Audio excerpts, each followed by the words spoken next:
Hi, I'm Cliff, and this is my advanced play design reflection. I really enjoy developing indie games, so most of my projects in the APD course have been focused on interactive experiences. Before taking advanced play design, my understanding of game design was mostly based on my own game experiences. The course, however, helped me explore play and play design from a more abstract and creative perspective, allowing me to discover new dimensions of interaction and engagement. Begin with the play and body. In the process of designing Finger Painter, I gradually realized that most forms of human-computer interaction today still rely on intermediary devices. For some groups of people, devices that seem convenient to us may actually create significant barriers. In this sense, interactions through body movement itself can serve as an effective approach to inclusive and accessible design.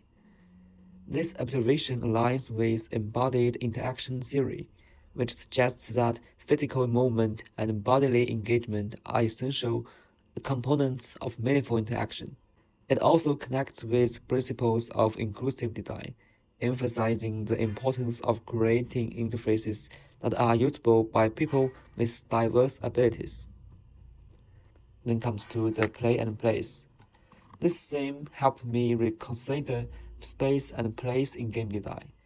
I designed a tabletop game meant to be played on a staircase, where the head of each step became a visible representation of game progress and scoring. This reflects the concept of spatial affordances, where physical characteristics of an environment can shape and guide player behavior.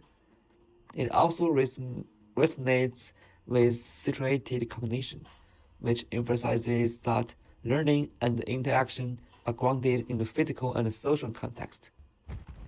Then, play and sound. Sound effect and music is a major component of games, so I tried creating a whole game that minimizes visual elements while using sounds as a core gameplay mechanic and a tool for building atmosphere. This approach is supported by research on auditory perception in gaming, which shows that sound can strongly influence immersion and emotional responses. It also relates to multisensory design principles, suggesting that combining different sensory modalities can create richer and more engaging experiences. And then comes to the play and object. The term object is very broad. Essentially, anything around us can be considered an object. I ultimately settled on two main ideas. Firstly, to design a new way of playing that differs from an object's original purpose. Second, to use everyday items as objects. This led me to create a one-page TRPG rule set called Adventure of Game Controller. This theme encouraged me to explore the relationship between games and tangible objects in daily life. I was particularly interested in how ordinary objects could be reimagined to create new forms of play, which aligns with the concept of tool mediation and the role of objects in shaping human activity. And then the last, play and forces.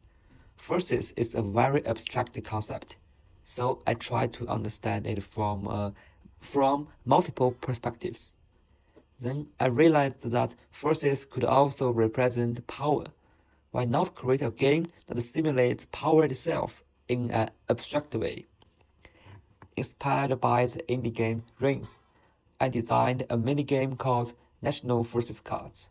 In this game, players can intuitively experience the effects of implementing policies on a nation, representing the concept of power in a playful and interactive form.